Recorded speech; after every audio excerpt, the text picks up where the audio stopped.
Hi, I'm Becca Otis from Five Lines Pottery in Indianapolis, Indiana. And I'm Ryan Durbin from RD Ceramics, located in Southgate, Kentucky. And welcome to Wheel Talk.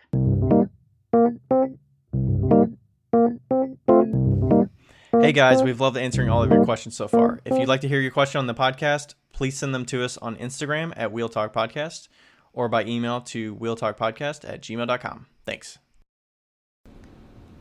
It's 45, right? I just did it. You clicked it after me. I mean, there's probably a delay, but you know. Are we redoing it or are we good? No, we're not redoing it. All right. Fine. We're live. We are. Ryan got a haircut today. I did. I'm not usually a day of enjoying the haircut, but that's all right. And I'm also drinking a Stella cider. I'm drinking a Truly because somebody brought Trulies to my apartment, and why not? It's not terrible, I guess. Do you normally drink seltzers? No. No, I don't. One thing about me, I fucking hate sparkling water. Yes, you do. Seltzers? No. Get that shit out of here. Would you drink it if it was, like, dead? Flat? Yeah. No. Gross. No, I mean, doesn't it still have a taste that it's, like, flat? It doesn't just taste like water that's flavored, right? I don't know. I've never had one that's flat. It's probably a little off. Yeah. Probably. Yeah. Anyway, we're doing a short episode today. We do want to tell you that we have a Patreon. The link is in the show notes, but if you just Google Wheel Talk Podcast Patreon, it comes up. And if you want to support us, that's great. If you don't, that's also great. But you can see our faces. Yes, we're uploading about you can see Ryan's new haircut. Yeah, about once every couple weeks, I upload a video version of the podcast. It won't necessarily be the newest one. It could be a past one. So you'll get some fun ones in there. And I think we're going to have some that are just like the interviews with people. So you can actually see what their faces look like. So you don't just have to look at our ugly mugs every week. You don't get the real juicy comments in the interviews, but you do get some fun comments. I usually stop the recording before we get into, like, the name callings. Oh, you mean because you get the before and after? Yeah, because you get the before and after the commentary. Yeah. But I wonder if people like that with just regular... I don't know. There's probably been like 10 people that actually watched the videos that I've uploaded so far, but... Right. Anyways. We should send stickers out to people or something. To Patreon members? Is that what you mean? Yeah. Okay. Yeah. We can do that. We probably need to order some more stickers, actually. You might have some graphical work to do in this soon, actually. Yeah, I need to do that. You committed yourself when we talked with Isaac, so. I did. You know what'd be fun instead of t-shirts too is to have throwing towels. I was thinking about that today.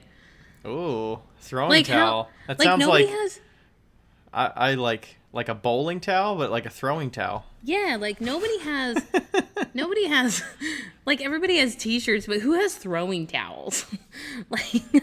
like that's really fucking useful, actually. I mean, yeah. I'm not really a graphic tee buyer unless it's like really cool, because you only have so many of those. But a throwing towel. A throwing towel that says something inspirational or something that's just funny or fun. Yeah. Welcome to Wheel Talk, or yeah, $1 is $1.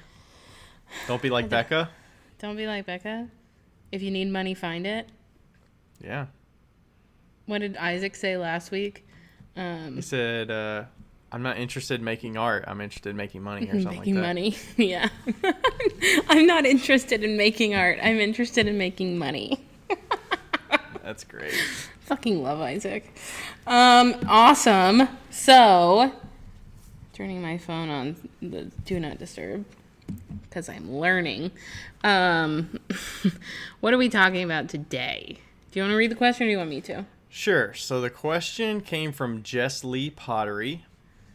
It says, do you think it's more profitable to be a production potter and have a sale of 40 to 80 mugs at one time for a smaller price, or a potter who puts a lot of intricate details on pieces and only sells 10 or 15 mugs at a time for a higher price. Cool. I think it'll be fun to do some math today.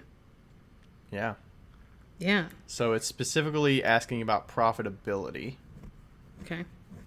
And I mean, I don't know. Do we want to even talk about just like what you enjoy doing? Like, does that factor into it? Yeah, Because I think that does factor into it.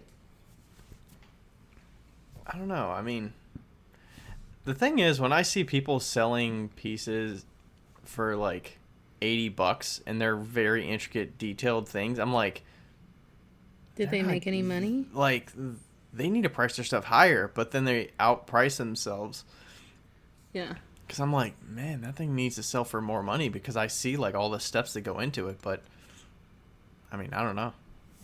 It's like, I feel like there's this like invisible wall at the top that's like, oh, mugs are only $100 or $140 or whatever, you know, like whatever price it is. For most people, yeah.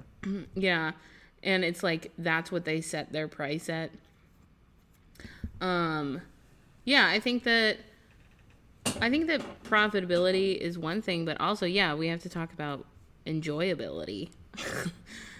You know, because profitability is actually what you make after you've actually paid yourself for the labor too. It's not just it's not just a profit after your materials are paid for, because that's where I would say the 10 to 15 mug person with super detailed work, I tend to think that they're undervaluing their time. Mm-hmm.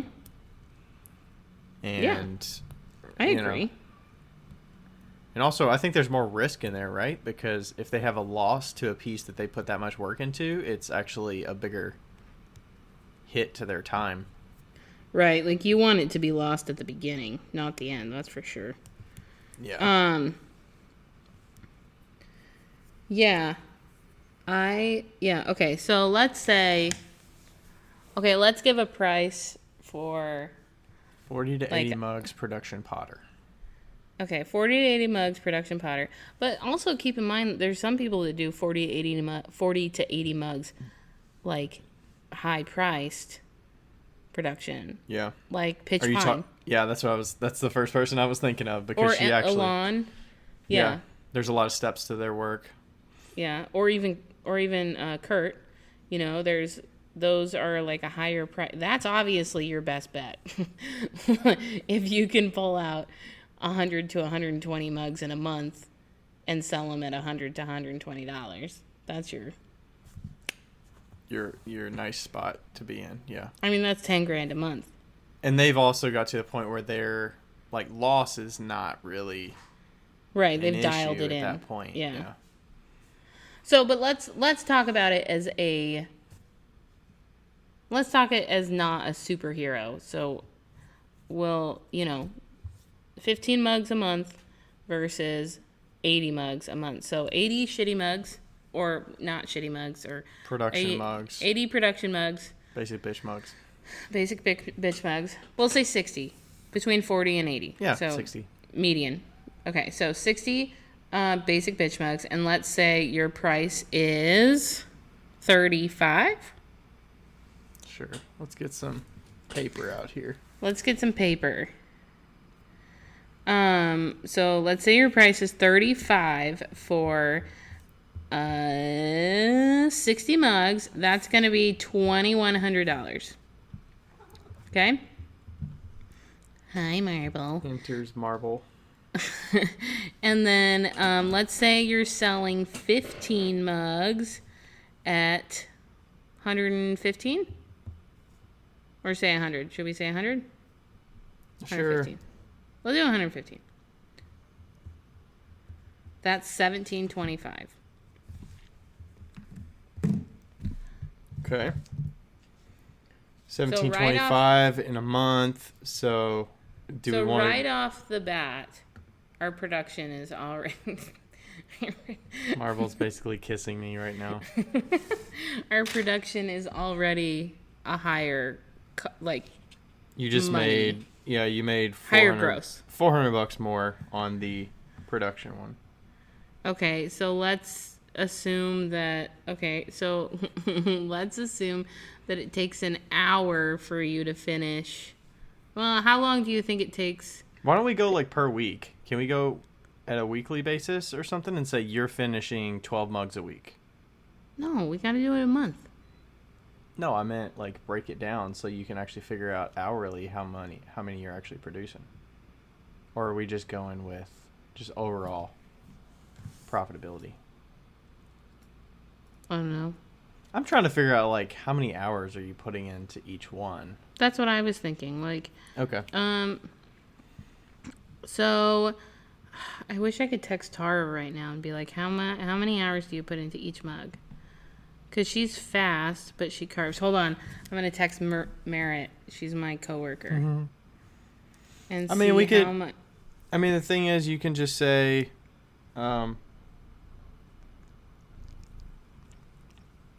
mean, we could just think about like for a ceramic company or, Tara. You kind of know the idea of what goes into that, and you can kind of guesstimate what the work is. It's throwing the mug, trimming the mug, adding underglaze or doing something like that. Sgraffito, carving. Yeah, design, like drawing on, carving through, and then firing, which is the same. Get it out, wiping it down, glazing it. She actually has the paint on the glaze. So, I mean, it's really front-loaded on that aspect. And if it's like for a ceramic company, they are pouring all the different colors, so that's pretty front-loaded, pouring the different colors for the carved ones. And then getting it out of the mold, there's probably very little seam, like there's no seams because it's a solid piece, so it's cleaning up the lip, making sure the lip looks good, and then carving, so that's very front-loaded before it even gets to the kiln.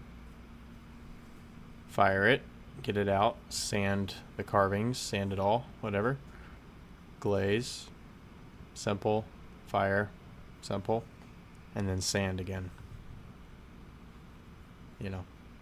I mean, I feel like those pieces are probably at least an hour per mug, right? Does that sound reasonable?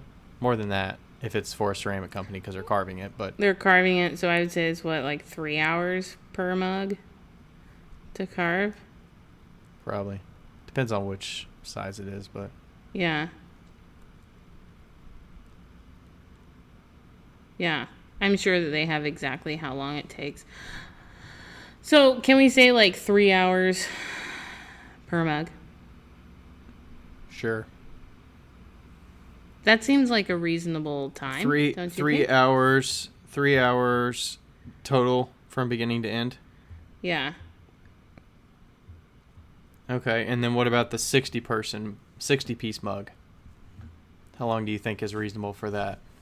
15 minutes? 20 minutes? 15 20 minutes? minutes? 20 minutes? Do 20. Do 20. Okay, 20 minutes.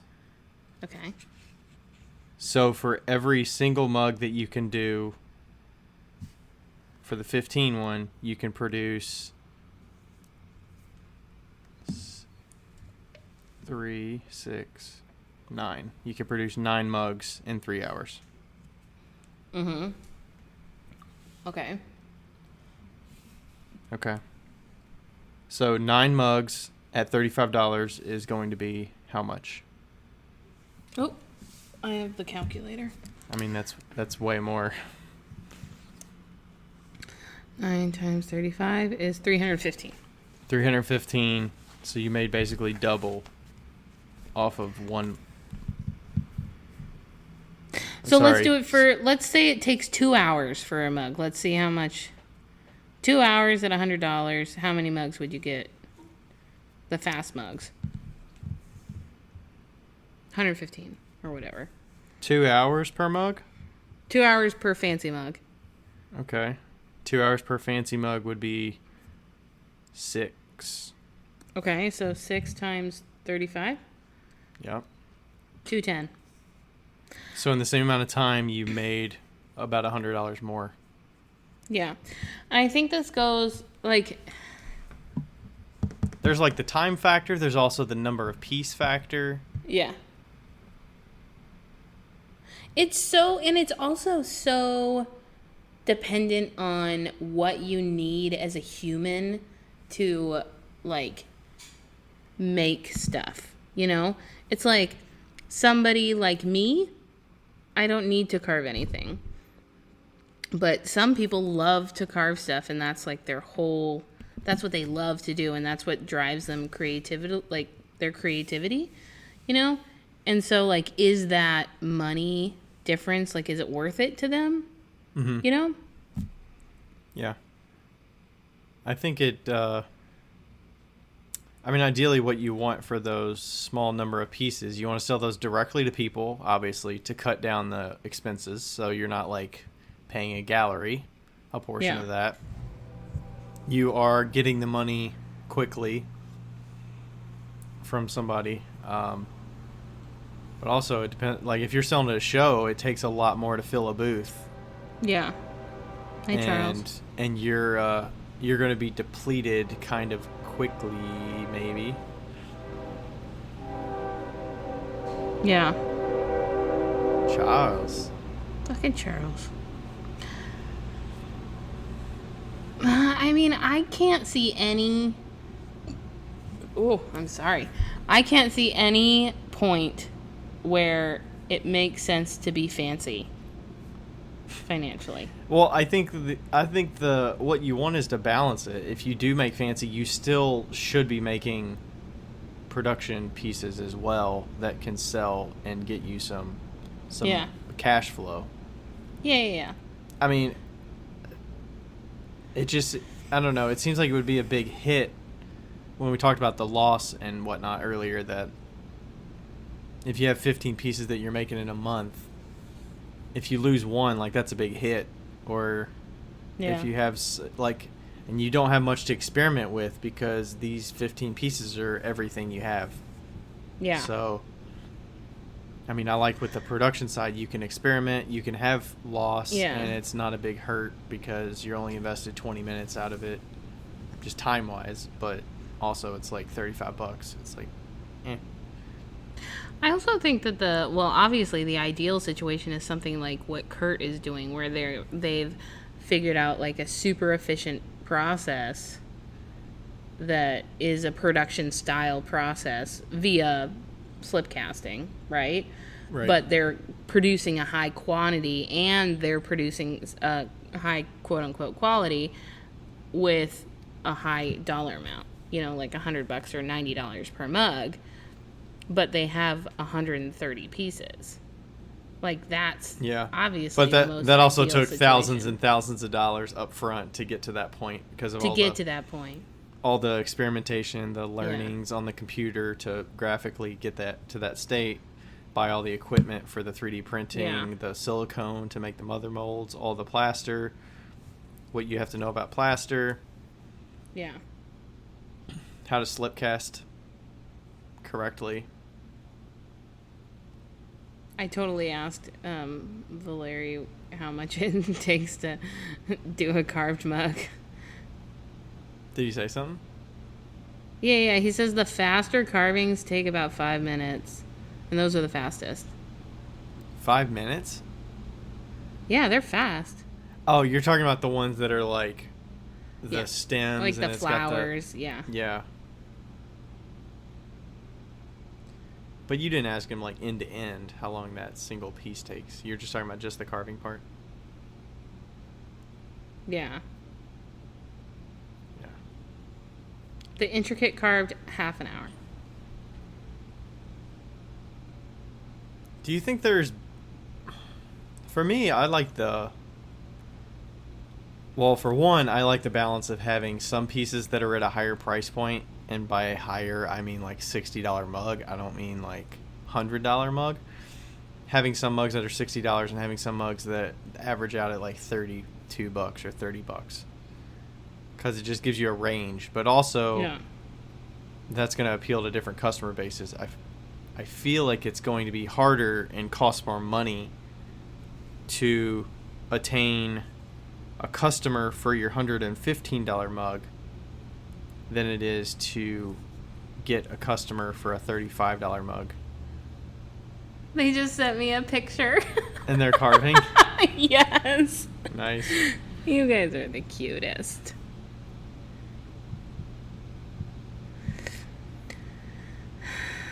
Yeah. I don't know. In what scenario does a 10 to 15 mug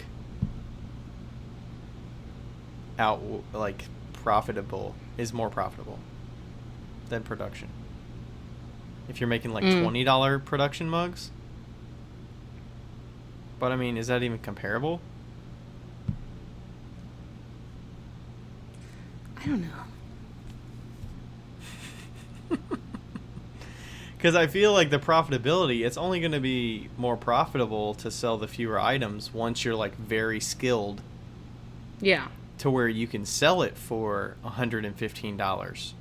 Or $200 or $300. And by that point, you already have the customer base that's willing to pay that price. If you're a brand new potter, okay, you can make 40 to 80 mugs and sell them all at one time. And you probably have a better chance of selling those mugs than if you were just starting and you were making very intricate things at $115 and you had no customers yet and you were selling 15 mugs. Yeah.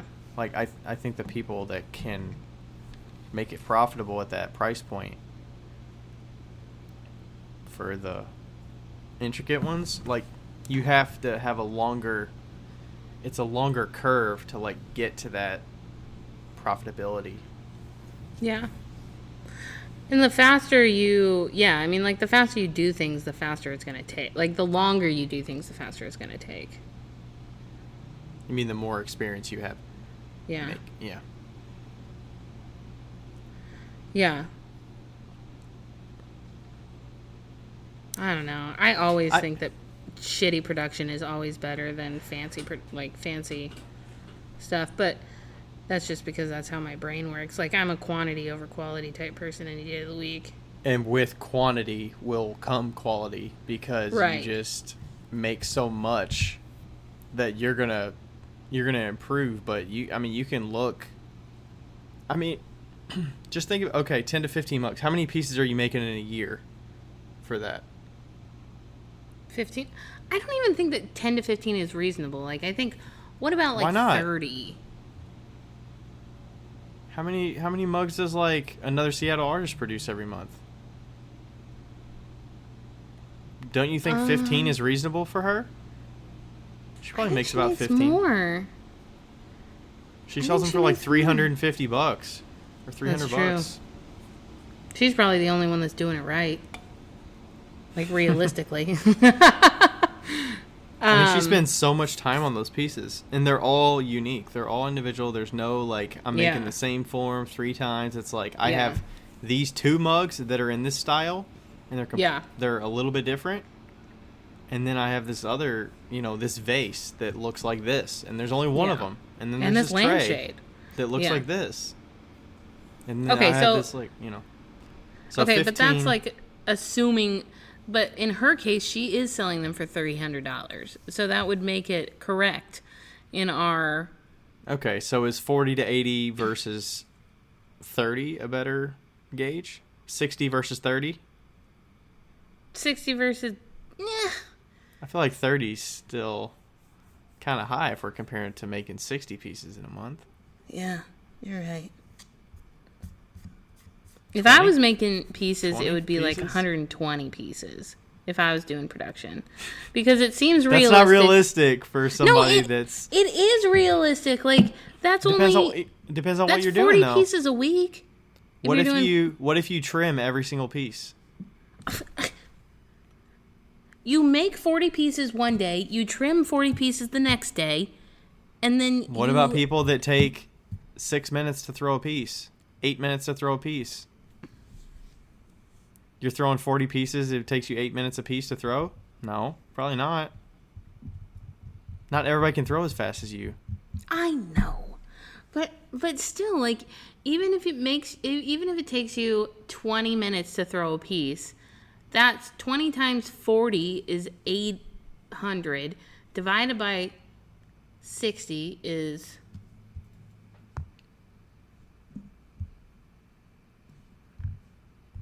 Also, if somebody's new, they're probably not selling a regular basic mug for $35. They're probably True. selling it for like $25. That's only 13 hours of work. Yeah, it's easy to just look at the math and be like, all right, 13 hours. All right, how much time is wasted? How much time is getting distracted? Add an extra 10 hours to that or something. Yeah. Pitch Pine, Tara says it takes her 1 to 1.5 hours. Per mug. Per mug. Yeah. Okay. We're getting on the spot. See, I think the $35 to hit that $35 range, for instance, I think you have to add something extra to it. Like you have to put in a lawn transfer on the mug to sell it for $35. And okay. that's gonna take an extra at least 10, 15 minutes per mug, maybe. Okay. We'll keep it at the numbers that we had. 15 to 60. We're keeping it at those numbers. 15 to 60. Are we changing the dollar price? Is that what you mean? Because you're probably not going to sell it for $35 unless you're spending more time on it. 20 minutes, putting 20 minutes into it for an everyday person that's making pottery. You think 20 minutes is enough to sell a mug for $35? Okay. We'll go with 35 minutes. 35 minutes. Per mug. What's 35 times 60? 35 times 60. Okay. That's 35 hours. That's 40 hours a week, almost. 35 times 60, and then you divide it by hours? Yeah, and then I just did it's 35. It's 35. You said 35 hours. That's not right. No, it is 35 because it's 35 times 60 divided by 60, so it's 35. Oh, I got you. It's literally the same number we started with, but all right, and then if you're doing 3 hours per 35 hours in a month of making pottery. Okay. And then 3 hours per mug at 15 mugs is how many hours? That's 45 hours. No, let's take that down to like 1.5 hours per mug. Okay. So what's that come out to? 1.5 times what? 15. 22.5. So you're working less hours on the fewer pieces. Okay. And you're making $400 less. So, I mean, that sounds about right, actually. That evens out. So if you made 20 pieces in a month. That's given that you're selling it for $35. Yeah. That mug. Yeah. That you spent 35 minutes on. Okay. There's so many factors that go into it. How fast you throw, how many steps you're doing in it, how you glaze. I mean, some people glazing, if they have to paint glaze on, it takes them 30 minutes to glaze a piece. Yeah, it's true.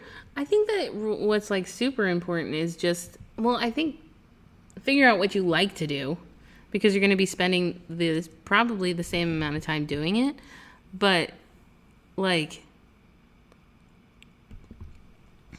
I think at the end of the day, you just really have to figure out how much that mug is costing you to make and make the price make sense.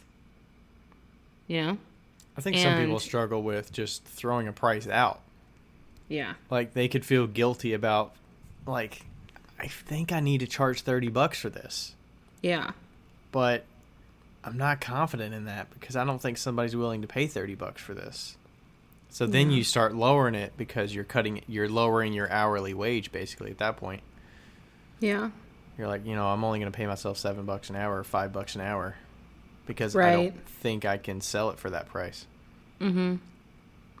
Or you compare it, you look at somebody else that's selling a mug for $60 and you're like, I can't, like, their mug is way better than mine. Mine is nowhere near that. There's no way I can charge $50 for this mug that took me X number of hours or whatever. It's so hard, just especially at the beginning.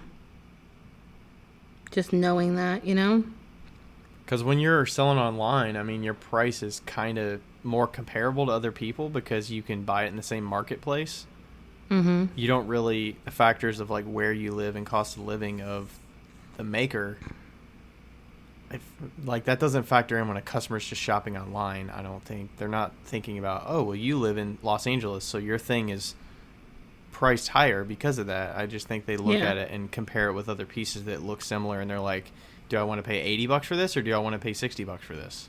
It's kind of close. Yeah, I mean, I think we all started with that. It's like, meh, this looks like it should be 25. You know, you just like throw out a number and nobody really thinks about the cost until later down the road. And you're like, oh my God, I'm working so much and I'm not selling enough to make that ends. You know, when you're working 90 hours a week and you're making whatever, like, you know, nothing, then it's like you're just killing yourself for what, you know? Yeah.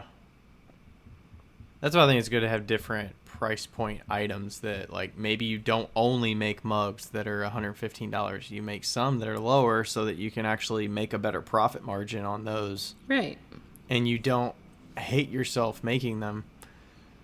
That's why I'm doing the shitty cups and the fancy cups. Yeah. I feel like at that point you're kind of a slave to the pieces that you're making because you're not getting enough money for it. And you know, you don't feel right charging a certain number. But I think with more sales and more customer feedback, you get more confident in the price that you charge. What about going for quality? I think you just have to make a lot of pieces to get that quality. So that's why I'm always for the production. Yeah, definitely. Because 60 mugs a month multiplied over 12 months is what? 720 pieces? You make 720 pieces in a 6 times 12, is that 72? Yeah. 720 mugs in a, that's not right. Is that right? Say it again. 60 times 12 is 720. 720 mugs in a year versus 15 times 12. 180. 180. Yeah. 720 is a lot more repetition than 180. You're going to learn a hell of a lot more with 720. Ooh, maybe maybe it should be when you start pottery, you should be doing basic bitch mugs. And then once you get good, then you switch over. Or you start experimenting. I mean... Yeah, you start experimenting. I mean, at the base of a fancy mug, it has to be good form, right? It has to have a good basic bitch, like, form underneath that is appealing, that has good... I mean, they don't have to have perfect function or, like, the perfect handle if it's, like, sculptural and, like, for design's sake. But, I mean, it should be functional if it's going to be a functional piece. So, yeah, I mean, you have to get good at the quality. Yeah. You don't have a nice, heavy, clunky mug that's got this fancy design on it, and it's like, I don't know that I would still pay that because it's kind of heavy, you know? Yeah. I think what would also be a good idea is, like you said, to have diversity within your, like, what you're doing. And if you're trying to decide what you want to do, like whether you want to do production or whether you want to do more artsy stuff, maybe do 1 month of artsy stuff and 1 month of production and see how you like it, how you liked that month as a whole, and then also how your customers react to that and react to the products and see, because, you know, you know, some people don't like the basic stuff and some people like the fancy stuff and vice versa. So, like, if you're trying to decide, I think that you can make it work financially both ways. It's, you know, like, you have to make it work. You know, it's not going to just show up working. Yeah, and also you have to play around with how you're selling it too. Like, if you only made fancy stuff, you're going to be very limited if you only sell in-person shows. Yeah. Like, it might be harder to get those customers to buy, or maybe maybe you're getting enough foot traffic in that one town that you're in or city that you're selling in that it fits that market perfectly, and they just fly off the shelves and they sell. Yeah. But if you're online, making, it's, but if you're making fancy cups and you're giving them to galleries and they're taking 40%, hands down, you're going to be better off doing production and selling in a different way, because that 40%, well, I might be changing my mind mid-sentence. About the fancy cup selling in a gallery versus the production stuff? Yeah, because I mean, you still have to pay for shows and shit or do online. I mean, if you could sell the production shit online versus selling the fancy cups in a gallery, you're going to make more online because they're not going to take as much away from you, but you have to have that online clientele. Yeah. You're in a deeper you're in a bigger sea there online with basic stuff, because a lot of people can do that. You have to have something that sets it apart a little bit. Yeah, but I mean, like, look at Gravesco. Gravesco does basic bitch stuff. Like, really, at the end of the day, that's just basic pottery. I mean, honestly, the price is a little higher than what some other people that make basic stuff is. So there's something that's drawing the customers to that. Yeah, and she's definitely got that higher quantity, and she's selling wholesale, and she's doing like better than a lot of people are doing when they're making fancy shit, you know? Yeah. So, yeah. Fuck, it's fucking hard, man. It's just I think you gotta kind of analyze where you're. I also factor in, like, do I have excess pieces sitting around? If I do, then I need to find other ways to sell it. That's where I'm willing to partner with galleries and stuff like that to let them take a percentage and get them out of my studio so that they're somewhere that can be sold and I can get a cut of that, because I can't physically either list enough stuff online and spend time doing that, or going to more shows and selling more product at shows. I can't do that. So, I mean, I already sell it like 20 shows a year. I can't sell it 40 shows a year doing it part-time. Yeah. But I can deliver some to a gallery and keep up with that inventory. So, yeah, there's some options out there. I don't know that we fully give you an answer, but we kind of broke it down a little bit. Yeah, I mean, I think that just shows you that it's really hard to know. You know, you really have to do your own research and specifically to what your skill set is and what your what your style is, you know? Yeah, what your time is good for, and also, like, if you're not a great production person, don't do it.